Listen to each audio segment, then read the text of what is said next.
রাতের বেলা স্কুটি করে একজন লোক কোথাও যাচ্ছিল। হঠাৎ করেই রাস্তার মাঝে অ্যাক্সিডেন্ট হয়। লোকটা ঘটনাস্থলেই মারা যায়। কিছুক্ষণ পরে খবর পেয়ে পুলিশ সেখানে চলে আসে। ক্রাইম সিনে আসার পরে পুলিশ অফিসার অ্যান্টনি বুঝতে পারে এটা কোনো অনিচ্ছাকৃতভাবে হওয়া অ্যাক্সিডেন্ট নয়, বরং এটা একটা প্রিপ্ল্যান মার্ডার। সে ইনভেস্টিগেশন শুরু করতে থাকে। আর ঠিক তখনই থলের ভেতর থেকে একের পর এক ভয়ঙ্কর সব রহস্য বের হতে থাকে, যেটা আপনি কল্পনাও করতে পারবেন না। যখনই আপনার মনে হবে এই মার্ডার মিস্ট্রির রহস্য এখানেই শেষ, তখনই নতুন আরও একটি রহস্যের সামনে এসে দাঁড়াবে।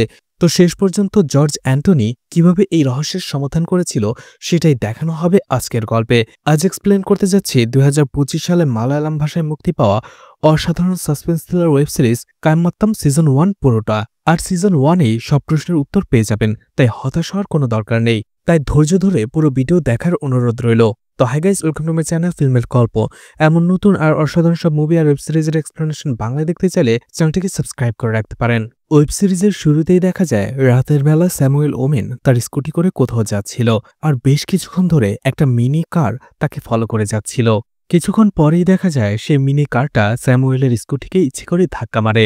স্যামুয়েল সিটকে যেয়ে অন্য জায়গায় পড়ে, আর তখনই মিনি কার সেখানে থেমে হেডলাইটটা অফ করে দেয়, আর স্যামুয়েল ব্যথায় চিৎকার করতে থাকে।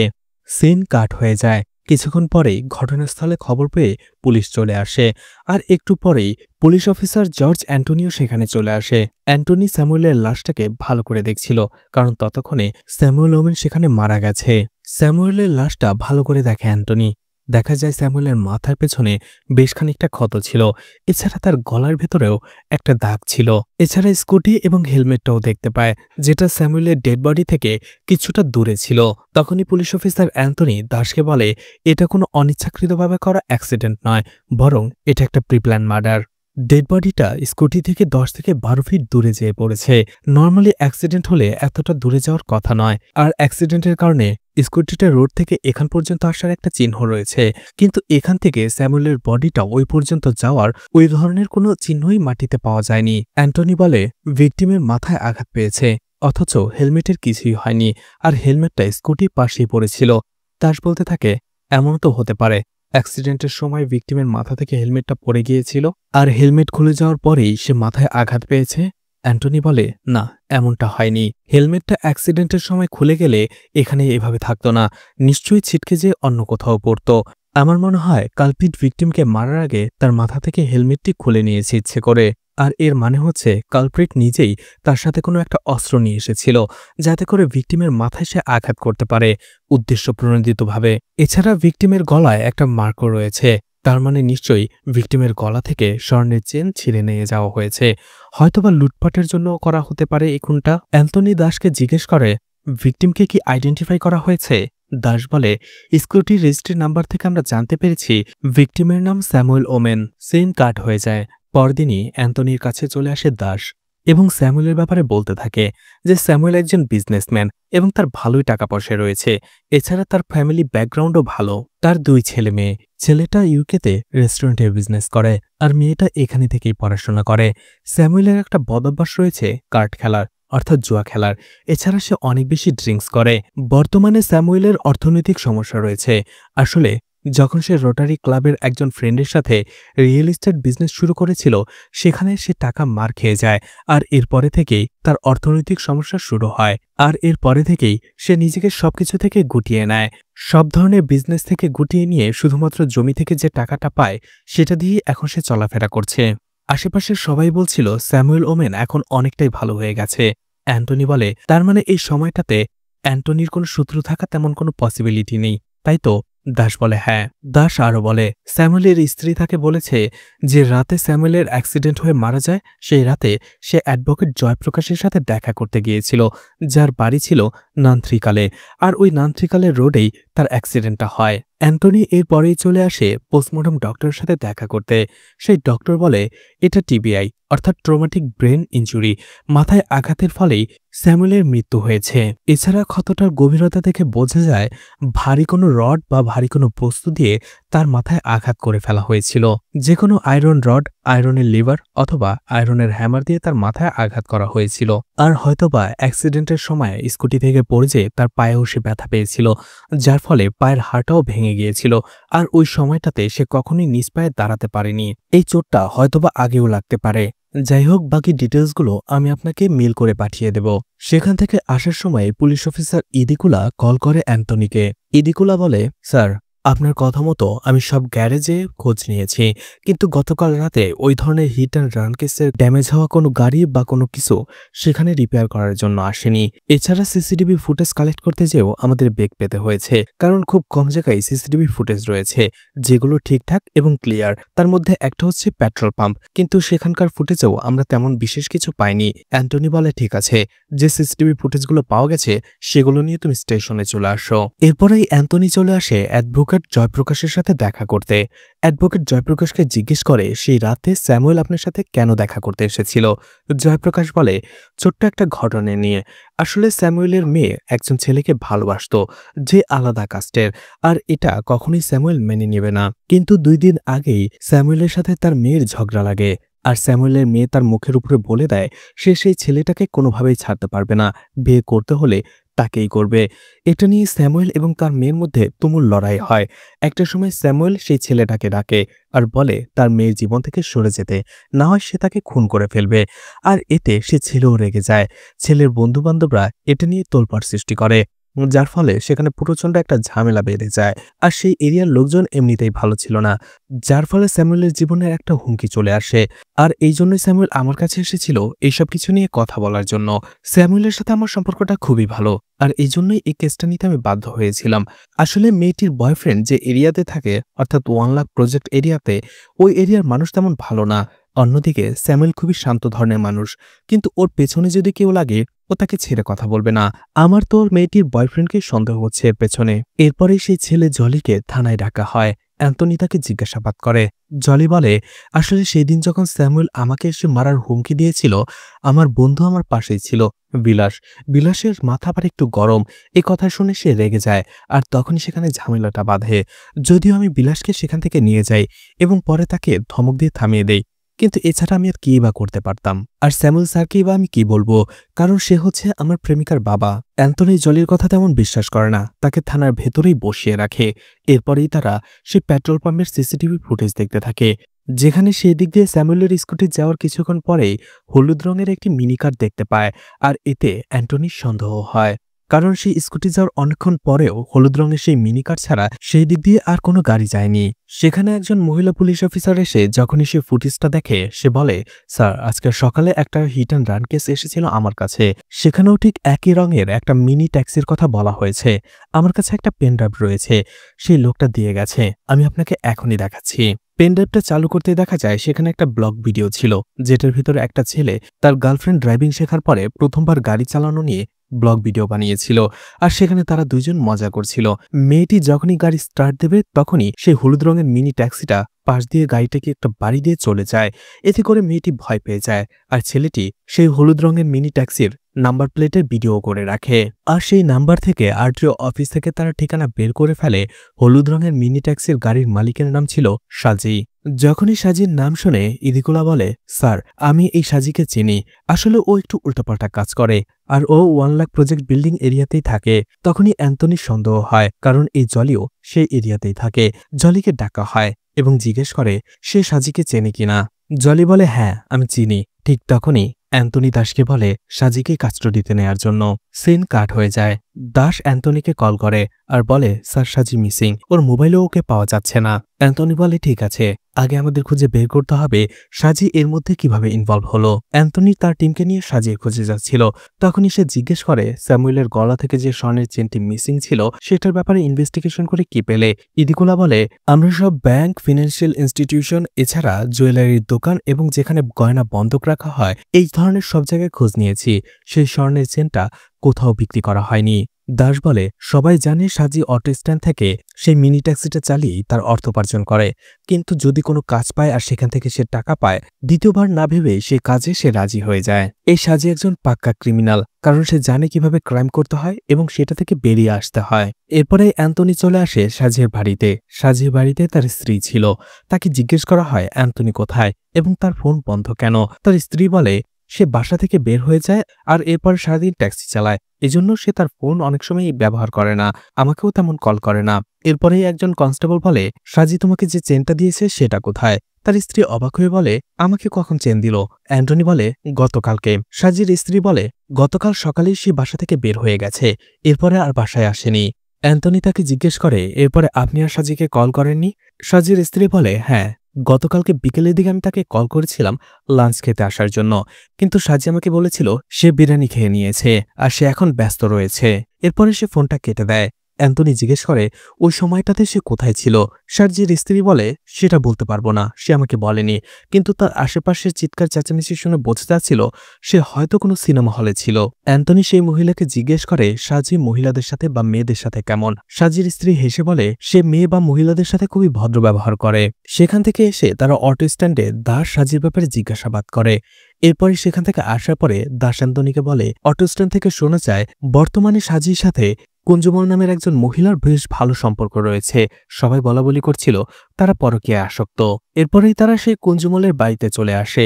কুঞ্জুমলকে জিজ্ঞেস করে, আপনি কি একাই থাকেন? কুঞ্জুমল বলে, না, আমার ছেলে মেয়ে রয়েছে, তার স্কুলে গেছে, আর আমার হাজবেন্ড কনস্ট্রাকশনে কাজ করে। অ্যান্থনি সেই কুঞ্জুমলকে জিজ্ঞেস করে, লোক বলাবলি করছিল আপনার যখনই কোথাও যাওয়ার প্রয়োজন হয় আপনি নাকি সাজিকা ছাড়া অন্য কারো ট্যাক্সিতে যান না?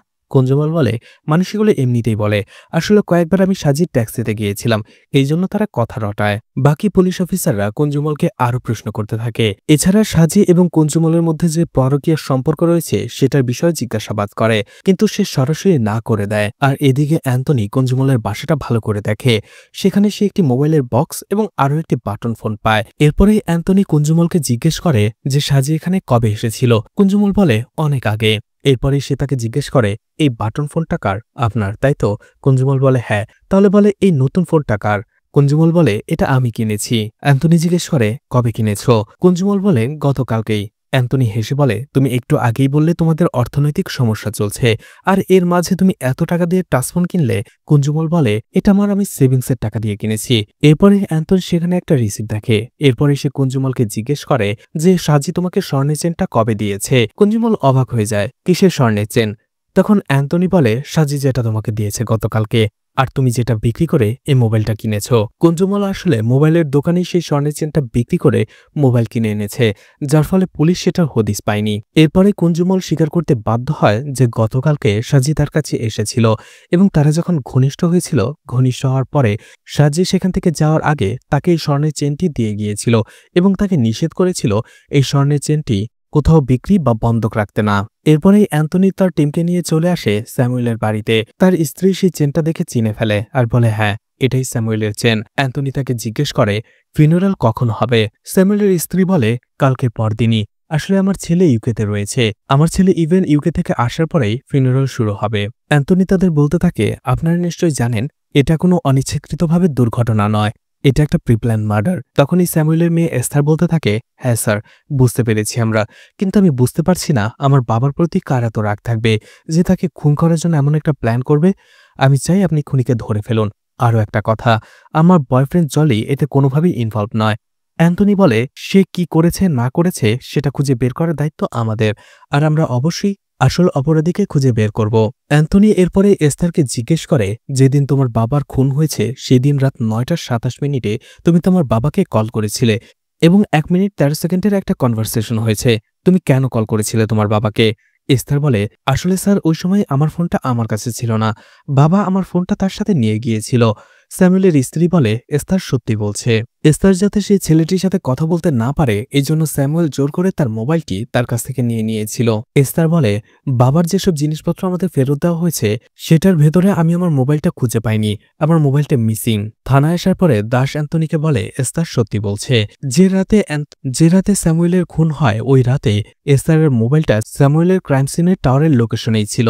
এছাড়া রাত 11টা পর্যন্ত সেই মোবাইলটা সেই টাওয়ারের আশেপাশেই ছিল। অ্যান্টনি বলতে থাকে, তার মানে সন্ধ্যা ৬টা থেকেই ওই এরিয়াতেই কেউ একজন অপেক্ষা করছিল স্যামুয়েলের সেই দিক দিয়ে আসার। এখন প্রশ্ন হচ্ছে, সে স্থানের ফোনটা কি করে পেল, আর সাজির সাথে অন্য একজন লোক কে ছিল? কারণ তারা সিসিটিভি ফুটেজে দেখেছে সাজির সাথে ড্রাইভিং সিটের পাশে আরও একজন লোক বসেছিল। পরদিনই দেখা যায় অ্যাডভোকেট জয়প্রকাশকে আবারও অ্যান্টনি থানায় ডাকে কিছু প্রশ্ন করার জন্য। অ্যান্টনিকে জয়প্রকাশ বলে, আপনার সাথে স্যামুয়েল যেদিন দেখা করতে এসেছিল রাতের বেলা, সে কি ফোনে কথা বলেছিল? জয়প্রকাশ বলে, হ্যাঁ, কিন্তু কি কথা বলেছে, কার সাথে বলেছে সেটা আমি জানি না, কারণ ওই সময়টাতে আমি তার জন্য মদ আনতে গিয়েছিলাম। অ্যান্টনি জিজ্ঞেস করে, সেই ফোনটা কি তার মেয়ে এস্তারের ছিল? জয়প্রকাশ বলে, সেটা বলতে পারবো না, কিন্তু এস্তারের ফোনটা যে স্যামুয়েলের কাছে ছিল সেটা জানি, কারণ স্যামুয়েল আমাকে প্রশ্ন করেছিল ফোনের ভেতরে এমন কোনো সিস্টেম করা যায় কিনা যার ভেতর এস্তার কার সাথে কথা বললো, মেসেজ করলো, সেই সবকিছু স্যামুয়েল জানতে পারবে। আমি তখন তাকে অ্যাডভাইস দিয়েছিলাম মোবাইল শপে নিয়ে অ্যাপ্লিকেশন ইনস্টল করলে এটা সে করতে পারবে। আর এই কথাটা সে আমাকে সেদিন রাতে নয়, বরং তার একদিন আগে জিজ্ঞেস করেছিল। জয়প্রকাশ আরও বলে, কিন্তু সেই রাতে স্যামুয়েল অনেক রেগেছিল, মনে হচ্ছিল সে জলিকে সেখানেই মেরে ফেলবে। আমি তাকে শান্ত করে বাড়ি পাঠিয়েছিলাম। এরপরেই দাস কল করে অ্যান্টনিকে, আর কথা শুনেই অ্যান্টনি অবাক হয়ে যায়। সাথে সাথে সে একটা খাদের কাছে চলে আসে। দেখা যায় পুলিশ সেখানে আরও একটা লাশ পেয়েছে। অ্যান্টনি কাছে যেতেই আরও বেশি অবাক হয়, কারণ সেই লাশটা সাজির ছিল, যাকে তারা খুনি ভেবে এতদিন খুঁজে বেড়াচ্ছিল। আর সাজিকেও তার মাথার পেছনে আঘাত করে মেরে ফেলা হয়েছে এবং বস্তার ভেতরে ভরে এই খাদের পানিতে ফেলে রাখা হয়েছিল। অ্যান্টনি দাসকে এরপরে জিজ্ঞেস করে লাশটা প্রথমে কে দেখেছে। সেখানে ওয়ারিদ নামের একজন লোককে দেখিয়ে দেয় দাস। ওয়ারিদ বলতে থাকে, আসলে স্যার, এই খাদটা ১৩ বছর ধরে বন্ধ ছিল, এটা নিয়ে মামলা মোকদ্দমা চলছিল। গতকালকে এটার রায় বের হয়েছে, আর এরপরে আমি ভেবেছিলাম এটাকে পরিষ্কার করি, কয়েকজন লোক ঠিক করি এটাকে পরিষ্কার করার জন্য। এই খাদের কিনারে যে পানি জমেছিল সেখান থেকে তারা ময়লা পরিষ্কার করতে চেয়ে এই বস্তাটা খুঁজে পায়, যেটার ভেতরে এর লাশ ছিল। সিন কাট হয়ে যায়। ইভেন ইউকে থেকে বাসায় চলে এসেছিল, আর সে খুবই কষ্ট পেয়েছিল তার বাবার এমন মৃত্যুতে। এরপরে আবারও অ্যান্টনি এবং তার টিমকে দেখানো হয়, যেখানে তারা সাজির পকেট থেকে একটা মুভির টিকিট পেয়েছিল। অর্থাৎ সাজির স্ত্রী শিনির সন্দেহটাই ঠিক ছিল, সাজি মুভি দেখতে গিয়েছিল। দাস বলতে থাকে, অটো স্ট্যান্ডের অটো ড্রাইভারদের ভাষ্যমতে যেদিন স্যামুয়েল মার্ডার হয় সেদিন সাজি ট্যাক্সি নিয়ে দুপুর ১২টায় বের হয়ে আসে। অ্যান্টনি বলে, অন্যদিকে কুঞ্জুমলের ভাষ্যমতে যেদিন স্যামুয়েলের মার্ডার হয় সেদিন রাত ১২টা ৪৫ সাজি কুঞ্জুমলের কাছে গিয়েছিল। সাজি স্যামুয়েলকে অ্যাক্সিডেন্ট করার পরে কোথায় গিয়েছিল, কার সাথে দেখা করেছিল, সেটাই আমাদের খুঁজে বের করতে হবে। এছাড়া স্যামুয়েলকে মার্ডার করার পরের দিন বিকেল ৫টায় সাজির মার্ডার হয়। তার মানে সাজি স্যামুয়েলকে মার্ডার করার পরে একদিন কিছু সময় যে বেঁচে ছিল, এই সময়টার মধ্যে সে কি করেছে, কোথায় গিয়েছে, কার সাথে দেখা করেছে। এরপরে অ্যান্টনি একটা ম্যাপ আঁকে, যেখানে দেখানো হয় জয়প্রকাশের বাড়ি থেকে স্যামুয়েলের মার্ডার স্পটটা ৮ কিলোমিটার দূরে। আর এর মধ্যে শুধুমাত্র ২টা জায়গায় সিসিটিভি ক্যামেরা রয়েছে, একটা ইন্ডিয়ান অয়েল পাম্প আর একটা জুস সেন্টার। অ্যান্টনি বলতে থাকে, সাজি এবং তার পার্টনার স্যামুয়েলকে মার্ডার করার পরে সেখান থেকে চলে আসার সময় রাত ১১টায় ইন্ডিয়ান অয়েল পাম্পের সিসিটিভি ক্যামেরায় ধরা পড়ে। আর এরপরে সেখান থেকে ১.৫ কিলোমিটার দূরে জুস সেন্টারে যেতে তাদের সময় লেগেছে ৪০ মিনিট, যেটা অস্বাভাবিক। তার মানে এই ২টা সিসিটিভি পয়েন্টের মাঝে তারা কিছু সময় দাঁড়িয়েছিল, কিন্তু কোথায়? আর এই বিষয়টা খুঁজে বের করতে বলে দাস এবং অন্য একজন পুলিশ অফিসারকে। এরপরে সব জায়গায় সাজির খোঁজ করা হয়, মুভি থিয়েটার, বিরিয়ানির হোটেল, সব জায়গায় সিসিটিভির আশেপাশে যেসব দোকান রয়েছে, প্লেস রয়েছে, সব জায়গায়, এমনকি হসপিটাল সহ। এরপরেই তারা একটা হোটেল থেকে সিসিটিভি ফুটেজ পায়, যেখানে সাজি একটা বাইকে করে সেখানে এসেছিল। দাস বুঝতে পারে সেই ক্রাইম করার পরে ট্যাক্সিটা সে অন্য কোথাও রেখে দিয়ে আসে, আর পুলিশকে বোকা বানানোর জন্য বাইক ইউজ করে। আর এরপরেই দেখা যায় সে ইন্ডিয়ান অয়েল পাম্পেও একটা সিসিটিভি ফুটেজে ধরা পড়েছে, যেখানে সাজি এবং তার পার্টনার সেই বাইকে করে কোথাও যাচ্ছিল। এদিকে ইদিকুলা কল করে দাসকে আর বলে, আমরা সাজিকে খুঁজে পেয়েছি। আসলে মাঙ্গাত্তুতে আর্চানা হসপিটালে সাজি তার পার্টনার শ্রীকুমারের সাথে এসেছিল, যেখানে শ্রীকুমারের ডান হাতে ব্যথা ছিল প্রচন্ড। দাস বলে, এই শ্রীকুমারের নামটা কি ফেক কিনা সেটা চেক করো। এছাড়া সতীশ বিজয় নামের আমি তোমাকে একজনের ঠিকানা দিচ্ছি, সেখানে যেয়ে চেক করো। আসলে সেই বাইকের অ্যাড্রেস থেকে এই সতীশ বিজয়ের নাম্বার এবং ঠিকানা তারা খুঁজে পেয়েছিল। এদিকে অ্যান্টনিকে দেখা যায় ডিওয়াইএসপির অফিসে এসে সেই কেসটার বিবরণ করতে থাকে। সেখানে অ্যান্টনি বলে, রবিবার দুপুর ১২টা ১৫ সাজি অটো স্ট্যান্ড থেকে তার ট্যাক্সি নিয়ে বের হয়, আর ১টা ২৫ সে সেলিম হোটেলে বিরিয়ানি খায়। এরপরে ১টা ৫০ সে কার্তিকা লজে চলে যায়, আর এরপরে ২টা ২৫ সে মুভি দেখতে যায় থিয়েটারে। আর এরপরেই সে সেখান থেকে অন্য কোথাও চলে যায়। আর ক্রাইমটা করার পরে সাজি এবং তার পার্টনার গিয়েছিল অর্চনা হসপিটালে, কারণ তার পার্টনার হাতে ব্যথা পেয়েছিল। আর কার্তিকা লজে সাজির কাছে যে বাইকটা আমরা পেয়েছি সতীশবীরের জেলে দেখা হয়েছিল, পরিচয় হয়েছিল। জেল থেকে বের হওয়ার পরে বিভিন্ন বিপদ আপদে সাজি সতীশকে হেল্প করত, আর এই জন্য সতীশও সেই দিন বিজয়কে বাইক দিয়ে হেল্প করেছিল। আর সেই সতীশের বাইকটা তারা একটা গাড়ির গোডাউন থেকে নিয়ে এসেছিল। তখন সেই ডিওয়াইএসপি জিজ্ঞেস করে, তার মানে ক্রাইমটা করার পরে হসপিটাল থেকে তারা সরাসরি ছিল সেই গোডাউনে বাইক নিয়ে আসার জন্য, তাই তো? অ্যান্টনি বলে হ্যাঁ। আর সেই গোডাউনের লোকদের থেকে অ্যান্টনি জানতে পারে সেখানে বাইকটা নিয়ে আসার সময় এবং দিয়ে যাওয়ার সময় সাজির সাথে যে লোকটা ছিল তার নাম ছিল ফ্রান্সিস। অ্যান্টনি সেই অর্চনা হসপিটালের ডক্টরের সাথে কথা বলেও জানতে পেরেছে সেখানে শ্রীকুমারের নামে যে লোকটা গিয়েছিল তার আসল নাম ছিল ফ্রান্সিস, অর্থাৎ ফ্রান্সিসই তার ডান হাতে ব্যথা পেয়েছিল। এরপরে অ্যান্টনি এবং তার টিম চলে আসে ফ্রান্সিসের বাড়িতে, যেখানে তার স্ত্রীর সাথে সে কথা বলতে থাকে। ফ্রান্সিসের স্ত্রী প্রেগনেন্ট ছিল। ফ্রান্সিসের স্ত্রী বলে সে বাসায় নেই, সে আসলে তার বাবার বাড়িতে গেছে, সেখানে তার বাবা হসপিটালে অ্যাডমিট, সে সেখানেই গিয়েছে। এছাড়া ফ্রান্সিসের স্ত্রীর কাছ থেকে তারা জানতে পারে রবিবার সন্ধ্যায় ফ্রান্সিস বাসা থেকে বের হয়েছে, আর গতকাল রাতেও ফ্রান্সিসের সাথে তার স্ত্রীর কথা হয়েছে। অ্যান্টনি জিজ্ঞেস করে রাত কয়টায় ফোন দিয়েছে এবং কি বলেছে। ফ্রান্সিসের স্ত্রী বলে রাত 9:45 সে আমাকে ফোন করেছিল, আর সে বলছে সে বাসায় আসছে তার জন্য খাবার রেডি করার জন্য। আর এরপরে থেকে ফ্রান্সিসের ফোনটা বন্ধ। এতে তার স্ত্রীও চিন্তায় রয়েছে। অ্যান্টনি যদিও বলে না যে ফ্রান্সিসকে একটা মার্ডার কেসের জন্য খোঁজা হচ্ছে, কারণ তার স্ত্রী প্রেগনেন্ট ছিল। অ্যান্টনি ফ্রান্সিসের স্ত্রীকে বলে একটু সাহায্যের জন্য ফ্রান্সিসকে খোঁজা হচ্ছিল, যদি ফ্রান্সিস বাসায় আসে তারা যেন পুলিশকে খবর দেয়। এরপরে অ্যান্টনি এবং তার টিম সেখান থেকে চলে আসে স্যামুয়েলের বাসায় এবং ইভেন স্যামুয়েল অর্থাৎ স্যামুয়েলের ছেলেকে প্রশ্ন করতে থাকে ইউকেতে সে কি করে। ইভেন স্যামুয়েল বলে 1 বছর 3 মাস হলো সে ইউকেতে গেছে, আর সেখানে সে একটি রেস্টুরেন্ট চালায়, যদিও প্রথমে শেফ হিসেবে সে কাজ করত। এরপরেই তাদের ফ্রান্সিসের ছবিটা দেখায় আর বলে এদের তারা চেনে কিনা। তখন স্যামুয়েলের স্ত্রী এবং ছেলে বলে ওর নাম ফ্রান্সিস, ও স্যামুয়েলের খুব ভালো বন্ধু। এছাড়া তারা একসাথে মদও খেত অনেক সময়।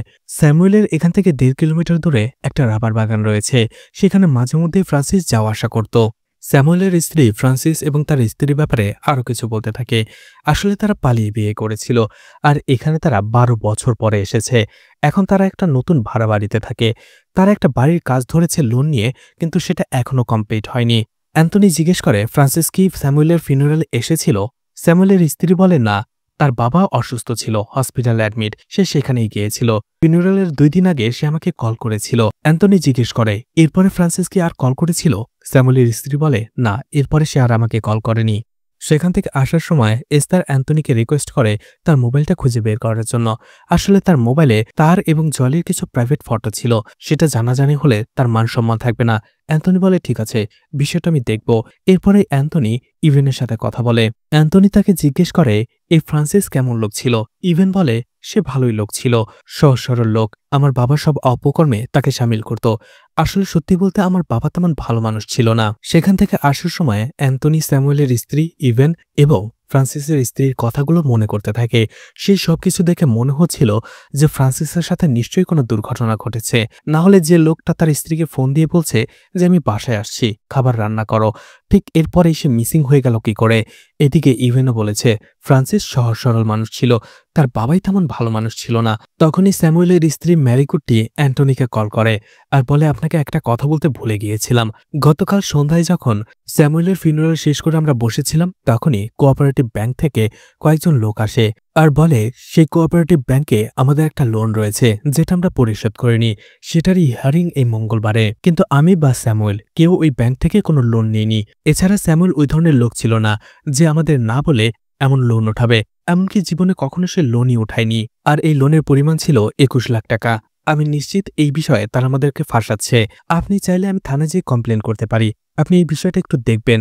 অ্যান্টনি বলে ঠিক আছে, আপনি থানায় এসে একটা কমপ্লেন করুন। অ্যান্টনি এরপরেই সেই কোঅপারেটিভ ব্যাংকে চলে আসে এবং সেখানকার ম্যানেজারের সাথে কথা বলতে থাকে।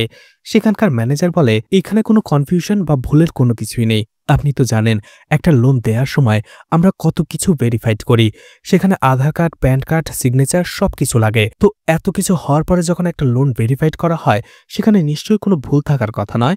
তারা লোন নিয়েছে আর এখন পরিশোধ করার সময় বলছে তারা লোনই নেয়নি। এরকম লোক অনেক আছে যারা প্রথমে লোন নেয় কিন্তু এরপরে বলে যে তারা লোন নেয়নি, অথবা আমাদের এই ব্যাংকের নামে কোনো ব্যাংকের নামই তারা কখনো শোনেনি। আর ১.৫ বছর আগে এই লোনটা নেয়ার সময় স্যামুয়েল এবং তার স্ত্রী ম্যারি কুট্টির আধার কার্ড, প্যান কার্ড, পাসপোর্টের ছবি, সিগনেচার সবকিছু নেওয়া হয়েছিল। আর সেগুলো নিরাপদে যত্ন করে রাখাও আছে। অ্যান্টনি জিজ্ঞেস করে স্যামুয়েল কি ইএমআই ঠিকমতো দিত? তখন সেই ম্যানেজার বলে না, লোন নেওয়ার পরে সে একবারও ইএমআই দেয়নি। আর লোন না দেওয়াতে তাকে আমরা কয়েকবার নোটিফাইও করেছি। পোস্ট অফিসে তাকে নোটিশ পাঠানো হয়েছে। অ্যান্টনি বলে কবে কবে নোটিশ পাঠানো হয়েছে এবং কোন পোস্ট অফিসে পাঠানো হয়েছে সেটা ডিটেলস কি আছে? সে ম্যানেজার বলে হ্যাঁ, অবশ্যই আছে। এরপরেই সে ম্যানেজার শরৎ নামের একজন অফিসারকে ডাকে আর তাকে বলে স্যামুয়েলের ফাইল থেকে তাকে কবে কবে কোন পোস্ট অফিসে নোটিশ পাঠানো হয়েছে সেই ডেটগুলো এবং পোস্ট অফিসের ঠিকানা সব ডিটেলসগুলো অ্যান্টনি স্যারকে দিয়ে দাও। অ্যান্টনি এরপরেই দাসকে কল করে আর বলে তুমি পোস্ট অফিসে যাও, আমি তোমাকে হোয়াটসঅ্যাপে কয়েকটা ডেট পাঠাচ্ছি। স্যামুয়েল কি সেই পোস্ট অফিস থেকে কিছু রিসিভ করেছিল কিনা সেটার খোঁজ নাও। থানায় আসার পরে দাস অ্যান্টনিকে বলে না, সেই পোস্ট অফিস থেকে স্যামুয়েলের বাড়িতে কোনো নোটিশ পাঠানো হয়নি অথবা স্যামুয়েলও কোনো কিছু রিসিভ করেনি। অ্যান্টনি তখন বলতে থাকে সেই দিন রাত ৯:৪৫ ফ্রান্সিস শহরে এসেছিল, তার স্ত্রীকে ফোন করেছিল সে বাসায় আসছে। আর এরপরেই ফ্রান্সিস গায়েব হয়ে যায়, তাকে কেউ দেখেনি। এই কোঅপারেটিভ ব্যাংকের সাথে কি স্যামুয়েলের মার্ডারের কোনো রহস্য রয়েছে যার সাথে ফ্রান্সিস জড়িত? এরপরেই অ্যান্টনিকে দেখা যায় সেই কোঅপারেটিভ ব্যাংকের হেড অফিসে চলে আসার জন্য এবং সেখানকার অফিসারের সাথে কথা বলে।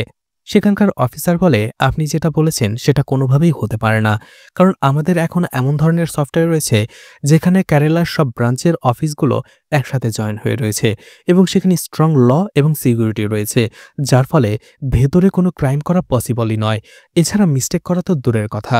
আর শাখা ব্রাঞ্চগুলো থেকে লোন দেওয়ার আগে যেসব কাগজপত্র নেওয়া হয় সেগুলো আমরা ভেরিফাই করি, আমরা ভেরিফাই করার পরেই লোন দেওয়া হয়। তখন অ্যান্টনি জিজ্ঞেস করে আরিয়াভাত্তাম কোঅপারেটিভ ব্যাংকের শাখার ইন্সপেক্টর অফিসারকে? তখন সেই অফিসার বলে শশী কুমার। অ্যান্টনি তার সাথে কথা বলতে চাইলে সেই অফিসার বলে শশী কুমার 2 দিনের লিভে রয়েছে, আপনি তার সাথে ফোনে যোগাযোগ করতে পারেন।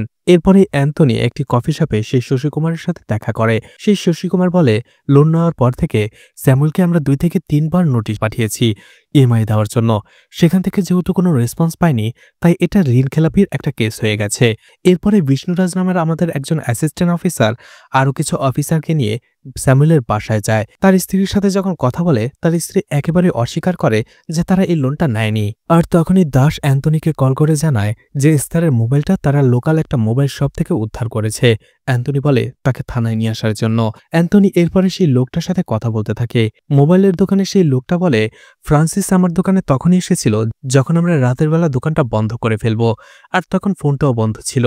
এই জন্য ফ্রান্সিস আমাকে বলে এই ফোনটা দিয়ে যে কয় টাকা সে পাবে তাকে যেন দিয়ে দেওয়া হয়, কিন্তু আমি তাকে বলেছিলাম ফোনটা চার্জ দিয়ে ওপেন হওয়ার পরে ফোনের সব ঠিকঠাক আছে কিনা সেটা দেখার পরেই সে তাকে টাকা দিতে পারবে। ফ্রান্সিস বলে ঠিক আছে, মোবাইলটা তোমার কাছে রেখে দাও, এরপরে তুমি মোবাইলটা চার্জ দিয়ে চেক করে রেখো, আমি আগামীকাল এসে টাকা নিয়ে যাব। সে এসেছিল রাত 9টা থেকে 9:15 মধ্যে। পরদিন যখন আমি ফোনটা চার্জে দেই তখনই আমার সন্দেহ হয়, কারণ মোবাইলের ওয়ালপেপারে মেয়েটির ছবি ছিল, আর এই জন্য ফোনটা রেখে দিয়েছিলাম। এরপরই পুলিশ অফিসার আসলে আমি তাকে ফোনটা দিয়ে দেই। অ্যান্টনি বলে ঠিক আছে, আপনি এখন যেতে পারেন। এরপরে দাস অ্যান্টনিকে ফ্রান্সিসের কল লিস্ট দেয়। অ্যান্টনি সেই কল লিস্ট দেখার পরে বলে যার যার সাথে ফ্রান্সিসের যোগাযোগ হয়েছিল তাদের সবার ডিটেলস বের করো এবং তারা কি করে সেটাও খুঁজে বের করো। সিন কাট হয়ে যায়।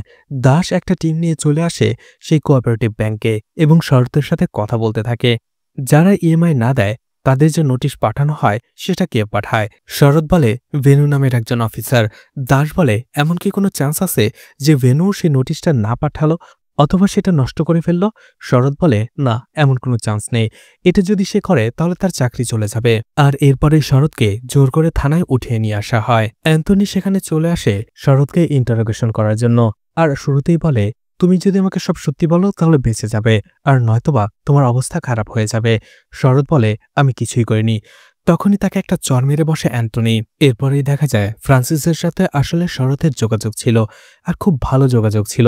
তারা একসাথে বসে মদও খাচ্ছিল। তখনই একটা ফ্ল্যাশব্যাক দেখানো হয়, সেখানে ফ্রান্সিস আর শরতের কথা শুনে বোঝা যাচ্ছিল ফ্রান্সিস এবং তার স্ত্রীর মধ্যে সমস্যা রয়েছে, যার ফলে তাদের বাচ্চা হচ্ছিল না। আর এরপরে যখন তারা ডক্টর দেখিয়েছে ডক্টর বলেছে তারা যদি একটু ব্যয়বহুল চিকিৎসা করে তাহলে অবশ্যই তারা বাচ্চা নিতে পারবে।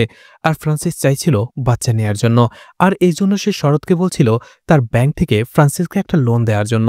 শরৎ বলে, এর আগের যে লোনটা তুমি নিয়েছো সেই লোনটাই তুমি এখন পর্যন্ত পরিশোধ করতে পারোনি, আমি তোমাকে নতুন করে কি লোন দেব? আবার লোন পেতে হলে আগের লোনটা তোমাকে পরিশোধ করতে হবে, আর আমি যে তোমাকে টাকা ধার দেব সেটার কোনো উপায় নেই। আমার 2 বোনের বিয়ে দেওয়ার সময় আমি যে লোনটা নিয়েছিলাম গত 7 বছর ধরে আমি সেই লোনটাই পরিশোধ করে যাচ্ছি এখনো। ফ্রান্সিস হতাশ হয়ে পড়ে। তখনই শরৎ তাকে বলে, হতাশ হওয়ার কিছু নেই, আমার কাছে একটা ওয়ে আছে। তুমি কি এমন কিছু বন্ধক রাখতে পারবে যেটা দিয়ে তুমি লোন নিতে পারবে? ফ্রান্সিস বলে, না, আমার কাছে তো এমন কিছুই নেই। শরৎ বলে, তুমি তো অনেকের সাথে কাজ করো, অনেকের বিশ্বস্ত লোক, তাদের কিছু একটা জিনিস বন্ধক রাখো। ফ্রান্সিস বলে, না না, এটা সে কখনোই করতে পারবে না। শরৎ বলতে থাকে, সেই রাতে ফ্রান্সিস আমাকে একেবারেই নিষেধ করে দেয় সেটা করতে পারবে না। কিন্তু তার একদিন পরে সকালবেলাতেই ফ্রান্সিস স্যামুয়েলের সেই ডেরাকরের রাবার বাগানের সমস্ত কাগজপত্র, এছাড়া স্যামুয়েল এবং তার স্ত্রীর পেন কার্ড, আধার কার্ড, ছবি, সিগনেচার সবকিছু নিয়ে আসে। শরৎ বলতে থাকে, যেহেতু এখন লোন দিতে গেলে বায়োমেট্রিক ভেরিফিকেশনের প্রয়োজন হয় না, যার ফলে এগুলো দিয়ে আমি সহজেই তোমাকে লোনটা দিয়ে দিতে পারবো। শরৎ বলতে থাকে, আমাদের প্ল্যানটা একেবারে পারফেক্ট ছিল, কিন্তু 1 বছর পরেই ফ্রান্সিস আমার কাছে আসে।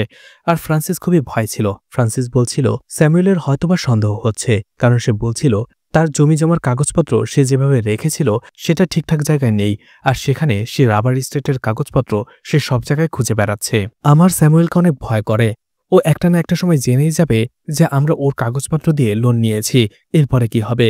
আর আমি এখান থেকে পালিয়েও যেতে পারবো না, তাই যে করেই হোক এর একটা শেষ হওয়া দরকার। এরপরের কয়েকদিন আমি তাকে আর দেখিনি। আমার কাছে মনে হচ্ছিল ফ্রান্সিস কিছু একটা করতে যাচ্ছে।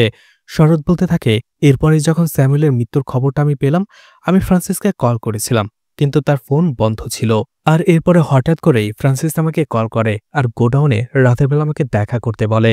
সেখানে আসা পরে শরৎ ফ্রান্সিসকে বলেছিল, তুমি এটা কি করেছো? স্যামুয়েলকে কেন খুন করলে? এখন আমরা তো ফেসে যাব সবাই, আর এই লোকটাকে এখানে কেন নিয়ে এসেছো? ফ্রান্সিস বলে, স্যার টেনশন করবেন না, স্যামুয়েল মারা গেছে রোড অ্যাক্সিডেন্টে। পুলিশ যদি ইনকোয়ারি করে এটাই বের হয়ে আসবে, আর এরপরে যদি গাড়ির ব্যাপারে ইনকোয়ারি করে তাহলে সাজি সেটা অ্যাকসেপ্ট করে নেবে যে সেটা তার গাড়ি। সাজি অপরাধ স্বীকার করে নেবে, আমাদের শুধু তাকে টাকা দিয়ে দিতে হবে। সাজি তখন তাদের বলে, হ্যাঁ, কিন্তু কম টাকা দিলে হবে না, আমাকে 10 লাখ টাকা দিতে হবে, কারণ যখন আমার সাথে কাজটা করার কথা ছিল তখন আমাকে বলা হয়নি এই ধরনের কাজ করতে হবে। এরপরে যখন আমি জানলাম ঠিকঠাকভাবে কাজটা করেও ফেললাম, আর সেও মারা গেছে, আর এখন আমাকে পুরো টাকাটাই দিতে হবে, কারণ এর জন্য তো আমাকে জেলেও যেতে হতে পারে। আমি আমার পরিবারকে দেখাশোনা করব। ফ্রান্সিস তখন সাজিকে বলে, তুমি এইভাবে আমার সাথে বিশ্বাসঘাতকতা করতে পারো না। তুমি আমাকে বলেছিলে 3 লাখ টাকায় তুমি কাজটা শেষ করে দেবে, আর আমি এখন পুরোপুরি একটা বিপদের মধ্যে আছি, তুমি এমনটা করতেই পারো না। সাজি বলে, ফ্রান্সিস, আমি তোমার ব্যাপারটা জানি, টাকাটা তোমাকে দিতে হবে না, দিতে হবে শরৎ স্যারকে। স্যার তো বুঝতেই পারছেন, এখন যদি আমি পুলিশের কাছে যাই তাহলে আপনার কি অবস্থা হবে? জেল, স্ক্যাম, সাজা, সবকিছু, মান সম্মান সব যাবে আপনার। এদিকে ফ্রান্সিস প্রচণ্ড রাগে ফুঁসছিল, আর একটা সময় সেখানে একটা আয়রন রড নিয়ে সাজির মাথায় বারবার আঘাত করে তাকে মেরে ফেলে। অ্যান্টনি শরতের কথা শুনে হাসে আর বলে, আমি তোমাকে প্রথমেই বলেছিলাম সত্যি বলতে, কিন্তু তুমি আমার কথাটা রাখলে না। এরপরেই অ্যান্টনি শরৎকে বলতে থাকে যে ডাক্তার কি বলেছিল। আসলে ক্রাইম করার পরে সাজি আর ফ্রান্সিস যখন হসপিটালে গিয়েছিল, ফ্রান্সিসের হাতে ব্যথা পেয়েছিল, ডান হাতে, আর ডক্টর বলেছিল সে যে ব্যথাটা পেয়েছে তাতে করে তার হাত 4 থেকে 5 দিন সে নাড়াতেই পারবে না। আর ওই হাত নিয়ে অত বড় একটা আয়রন রড দিয়ে সে কিভাবে সজোরে একজনের মাথা ফাটিয়ে দেবে? তার মানে বোঝাই যাচ্ছিল শরৎ এখানে মিথ্যে বলছে। অ্যান্টনি বলে, আমি জানি তুমি যেটা বলেছ সেটার অনেকটাই সত্যি, কিন্তু কিছুটা মিথ্যে রয়েছে, আর তুমি কাকে বাঁচানোর জন্য ফ্রান্সিসকে ফাঁসাতে চাইছো সেটা আগে বলো। এরপরেই দেখা যায় সেই রাতে পাপ্পান নামের একজন লোক সেখানে এসেছিল। সাজি বলে, আমি তখনই বুঝতে পেরেছিলাম কাজটা করার সময় যে এর পেছনে আপনাদের মতো সাধারণ মানুষ নয়, বরং আরও একজন মাস্টারমাইন্ড রয়েছে, আর আপনি সেই লোক। পাপ্পান তখন বলে, তুমি অনেক বেশি বার্গেনিং করছো, তোমাকে 3 লাখ টাকা দেওয়া হয়েছে, তুমি সেটা নিয়ে যাও। সাজি বলে, আমি একজনকে খুন করেছি, আর তার জন্য 10 লাখ টাকা খুবই কম, কারণ এটা প্রমাণিত হলে আমার 10 বছরের জেল হতে পারে। 10 বছরে 25 লাখ টাকাও কম হয়ে যায়, সেখানে আমি মাত্র 10 লাখ টাকা চাইছি। পাপ্পান টাকা দিতে রাজি হয় না। সাজি বলে, আগামী 10 বছরে আপনি নির্বাচনে জিতে এর থেকে 10 গুণ বেশি টাকা ইনকাম করবেন। 10 বছর আপনি আপনার ফ্যামিলির সাথে থাকবেন, কিন্তু আমাকে জেলে থেকে আমার পরিবারকে দেখাশোনা করতে হবে, তাই 10 লাখ টাকা থেকে 1 টাকাও কম নিতে পারবো না আমি। পাপ্পান বলে, সে এত টাকা দিতে পারবে না। সাজি বলে, ঠিক আছে, টাকা আমার লাগবে না। স্যামুয়েল হচ্ছে ফ্রান্সিসের বস। স্যামুয়েলকে অ্যাক্সিডেন্ট করার ফলে ফ্রান্সিস ফেঁসে যাবে। আর এই মার্ডার ওয়েপন আয়রন রডটা যদি আমি কোথাও লুকিয়ে ফেলি তাহলে এই ক্রাইমের অংশ আর আমি থাকবো না। আর এরপরে আপনাদের সাথে কি হবে এটা আপনারাই ভেবে দেখুন। এতে প্রাপ্পান প্রচণ্ড রেগে যায় আর সাজির কাছ থেকে সেই আয়রন রডটা ছিনিয়ে নিয়ে তার মাথায় বারবার আঘাত করেই সাজিকে সেখানেই মেরে ফেলে। পাপ্পানি তখন ফ্রান্সিস এবং শরৎকে বলেছিল তার লাশটা সেই খাদে বস্তার মধ্যে ভরে ফেলে দিয়ে আসার জন্য। আসলে সাজি এমন একজন লোক যে মিসিং হলে তার কেউ খোঁজও করবে না। অ্যান্টনি বলে, আপনারা স্যামুয়েলকে কেন মেরে ফেললেন? স্যামুয়েলের লোনের ব্যাপারটা ফাঁস হয়ে গেলে হয়তোবা কোঅপারেটিভ ব্যাংকের বোর্ড মেম্বারের সদস্য পদ হারাতেন, তাই তো? পাপ্পান তখন বলতে শুরু করে যে আমি আমার পার্টির ইনফ্লুয়েন্স খাটিয়ে সেই ব্যাংকের বোর্ড মেম্বারের সদস্য হয়েছিলাম, কিন্তু সেই বোর্ড মেম্বারের যে বাকি সদস্যরা রয়েছে অর্থাৎ সেই ব্যাংকের ম্যানেজার সহ আরও বাকি 4-5 জন তারা একেবারে ইউজলেস, কারণ তাদের এই বিষয়ে তেমন কোনো আগের এক্সপিরিয়েন্সই ছিল না। এরপরেই আমরা সেই ব্যাংকের ভেতরে ছোটখাটো স্ক্যাম করতে থাকি আর এরপরে একটা সময় আমরা বড় স্ক্যাম করা শুরু করি, আর যেটা আমার শুরু হয় স্যামুয়েলের প্রপার্টি দিয়ে। কিন্তু মজার বিষয়টা হচ্ছে স্যামুয়েলের প্রপার্টির 21 লাখ টাকার লোনের মাত্র 3 লাখ টাকা আমি পেয়েছিলাম। বাকি টাকাটা বিভিন্ন মেম্বার এই স্ক্যামের সাথে যারা জড়িত তাদের দিতে দিতেই শেষ হয়ে গেছে। আর পাপ্পানের কথা থেকে জানা যায় এই লোন ফ্রডের সাথে জড়িত ব্যাংকের অনেকজনই, যার মধ্যে ব্যাংকের ম্যানেজারও রয়েছে। এভাবেই তারা স্ক্যাম করে চলে আসছিল।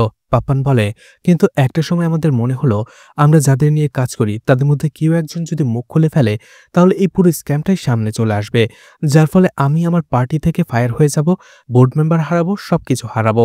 আর এই জন্য ব্যাংক ম্যানেজার, আমি এবং আরও একজন লোক, তারা 3 জনই মিলে সিদ্ধান্ত নেই যে এই সবকিছু আমরা বন্ধ করে দেব, নয়তোবা আমরা বিপদে ফেসে যেতে পারি।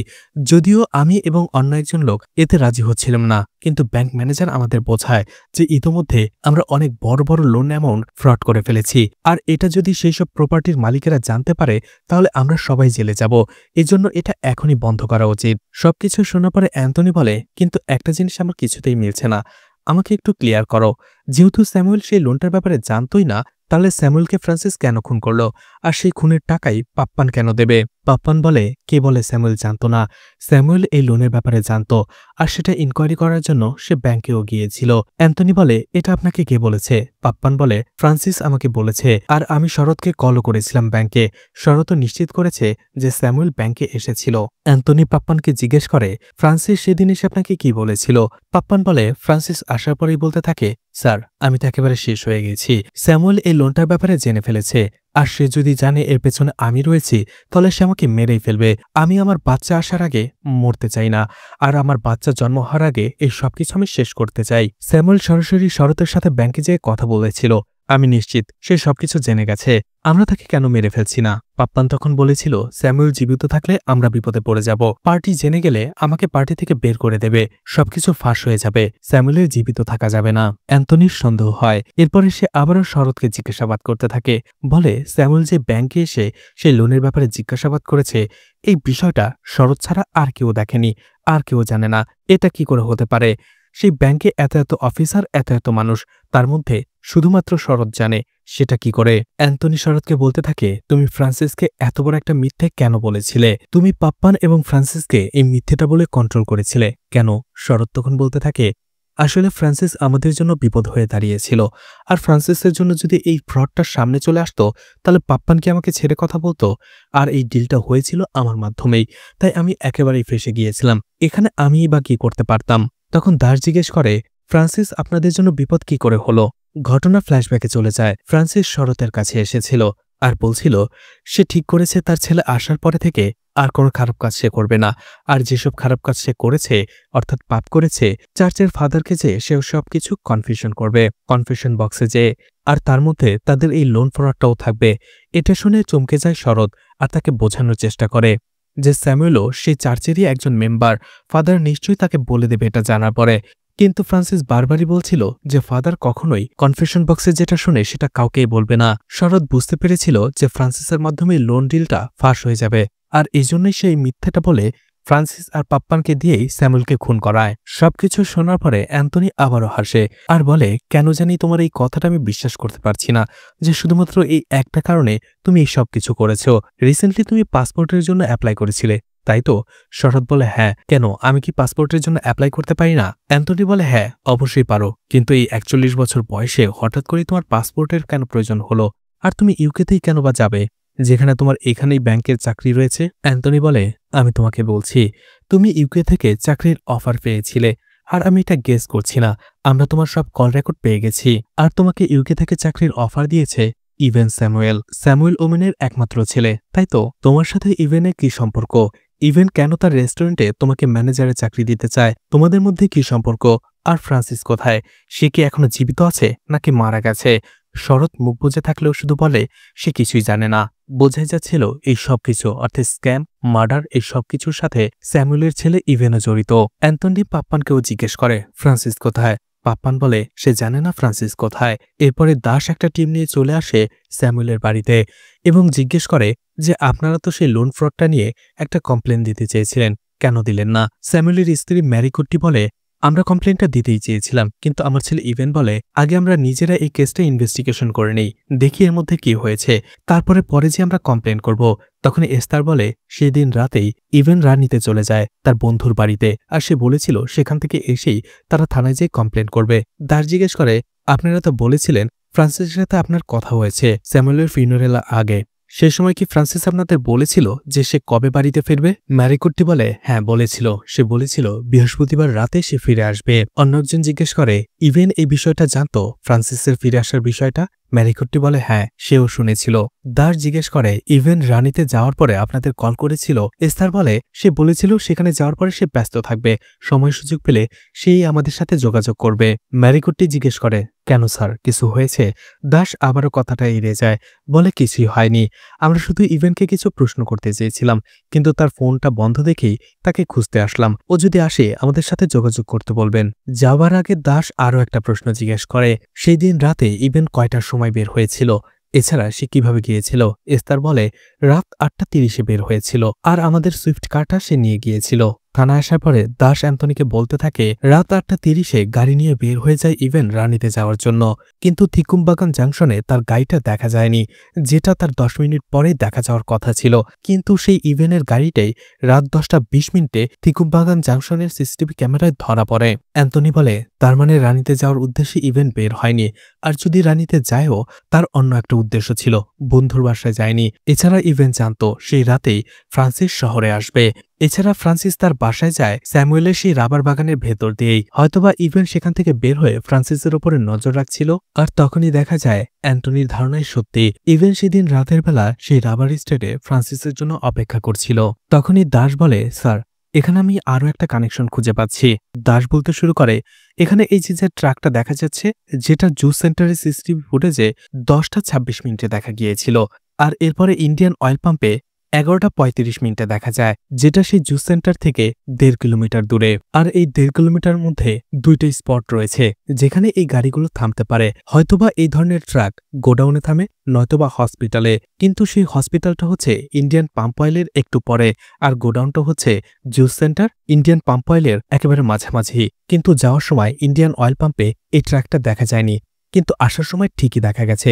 আর এরপরে এই ট্রাকটা থিকুমবাগানের দিকে যেতে শুরু করে, তাই আমার কাছে মনে হচ্ছে এই ট্রাকটা গোডাউন থেকে বের হয়েছিল, আর এরপরে জুস সেন্টারতে অতিক্রম করে, এরপরে কোনো একটা জায়গায় যেয়ে থামে, আর এরপরে আবারও অন্যদিকে আসতে শুরু করে।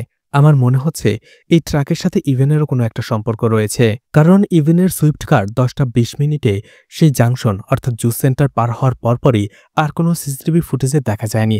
তার ঠিক 6 মিনিট পরেই এই ট্রাকটা সেদিক দিয়ে অতিক্রম করে, আর এরপরে সেখান দিয়ে আশেপাশে ঘোরাফেরা করতে দেখা যায়। অ্যান্টনি বলে হ্যাঁ, তুমি ঠিকই বলেছ, তার মানে এই ট্রাকটা থিকুমবাগানের দিকে যেয়ে মাত্র 30 মিনিট পরে আবার কোথা থেকে ফিরে আসলো। কিছুক্ষণ পরেই দাস অ্যান্টনিকে বলতে থাকে স্যার, আমি খোঁজ নিয়েছি, সেদিন সেই ট্রাকটা চালাচ্ছিল বিবেশ, আর এই বিবেশ হাইস্কুলে ইভেনের বন্ধু ছিল, ক্লাসমেট ছিল।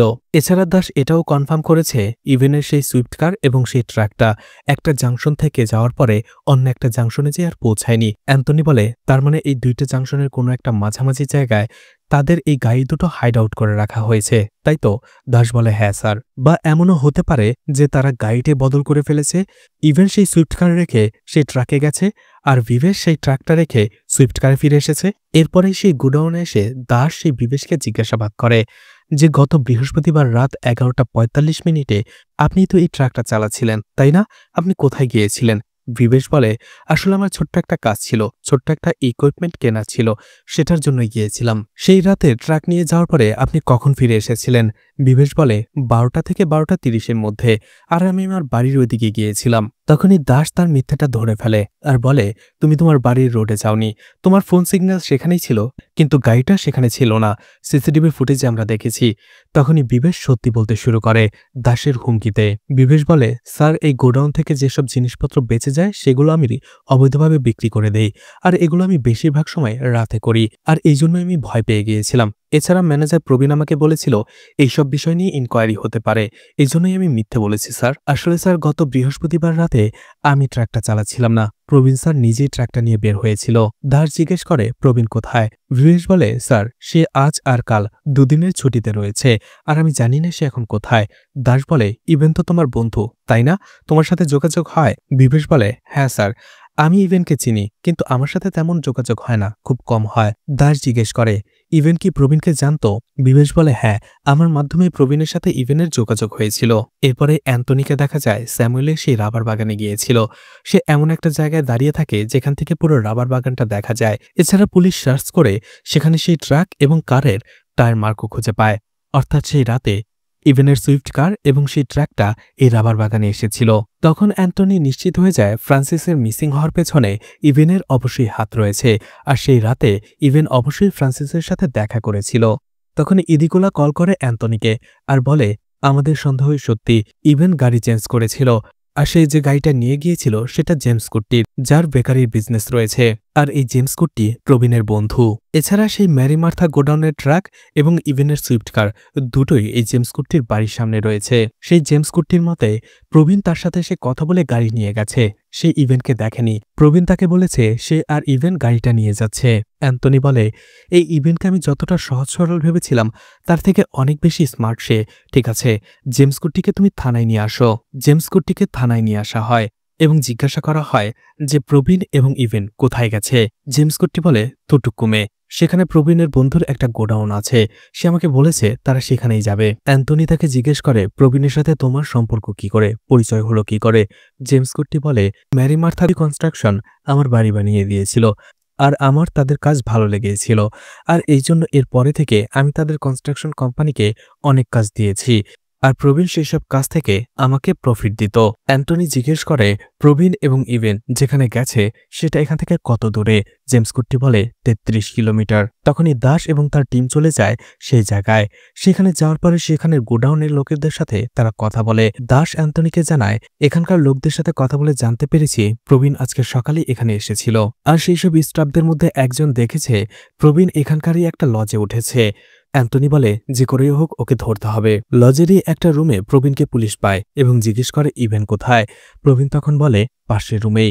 পাশের রুম থেকেই যখন ইভেন বের হয়ে আসে তখন সবাই চমকে যায়, কারণ সেটা ইভেন ছিল না, বরং সেটা ছিল ফ্রান্সিস। সাথে সাথে দুজনকে ধরে থানায় নিয়ে আসা হয়। অ্যান্টনি বলে, আরে ফ্রান্সিস, আমি তো তোমাকে ভিকটিম ভেবেছিলাম, কিন্তু তুমি তো পুরো গেমটাই চেঞ্জ করে দিয়েছ। অ্যান্টনি তাকে জিজ্ঞেস করে, ইভেন কোথায়? তখনই সেই রাতের ঘটনা দেখানো হয়।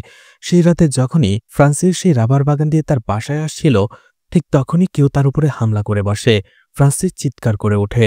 এরপরেই দেখা যায় ইভেন আসলে ফ্রান্সিসকে আঘাত করে তাকে একটা জায়গায় বেঁধে রেখেছিল সেই রাবার বাগানের ভেতরেই। এরপরে ইভেন প্রচণ্ড রেগেছিল আর ফ্রান্সিসকে জিজ্ঞেস করে, তুমি কি আমার বাবাকে খুন করেছ? ফ্রান্সিস চুপচাপ থাকে। ঘটনা চলে যায় সেই রাতে, যে রাতে স্কুটি দিয়ে স্যামুয়েল যাচ্ছিল, আর রাস্তার ভিতরেই ট্যাক্সি নিয়ে ফ্রান্সিস এবং সাজি অপেক্ষা করছিল। স্যামুয়েলকে দেখার সাথে সাথেই তারা তাকে পিছু করতে থাকে, আর সুযোগ বুঝে নিরিবিলি আর নির্জন একটা জায়গায় স্যামুয়েলের স্কুটি ধাক্কা মেরে তাকে ফেলে দেয়। স্কুটি থেকে ছিটকে পড়ে যেয়ে স্যামুয়েল কাতরাতে থাকে।